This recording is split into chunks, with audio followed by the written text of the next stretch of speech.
অভিমান করতে করতেও একটা সময় মানুষ হাঁপিয়ে ওঠে। যে অভিমান বোঝে না, বোঝার চেষ্টাও করে না, তার কাছে মানুষ প্রকাশ করাটাই একটা সময় পর ঠিক কমিয়ে দেয়। অভিমান না ভাঙলে যে যন্ত্রণা হয়, সেই যন্ত্রণা একমাত্র ভুক্তভোগী ছাড়া আর কেউ উপলব্ধি করতে পারে না। মানুষ অধিকার বোধ থেকেই কারো কারো কাছে প্রত্যাশা রাখে, আর যখন অভিযোগগুলো মুখ থুবড়ে পড়ে থাকে মনের এক কোণে, মানুষ তখন নিজেকে অসহায় মনে করে।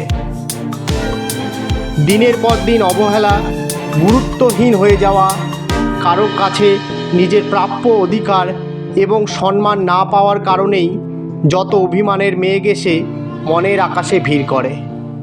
দু চোখে বৃষ্টি নামতে নামতে একটা সময় পর মেঘও কেটে যায়, জলও শুকিয়ে যায়, তবুও মনের এক কোণে আক্ষেপ নামক জিনিসটা থেকে যায় সারা জীবন।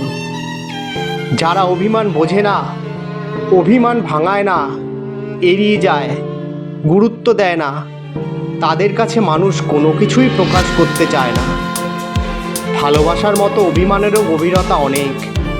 যারা ভালোবাসা বোঝে তারা অভিমানও বোঝে, আর যারা অভিমান বোঝে না তারা ভালোবাসাটাকেও গুরুত্বহীন ভেবে মানুষের বিশ্বাস, অনুভূতি, আবেগকে ভ্রুক্ষেপ করে না, শুধুই খেলা করে।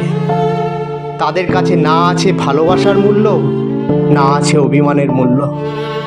তো বন্ধুরা, এই ধরনের আরও ভিডিও পেতে আমাদের চ্যানেলটিকে অবশ্যই সাবস্ক্রাইব করুন এবং আমাদের সঙ্গে অবশ্যই আমাদের পাশে থাকুন।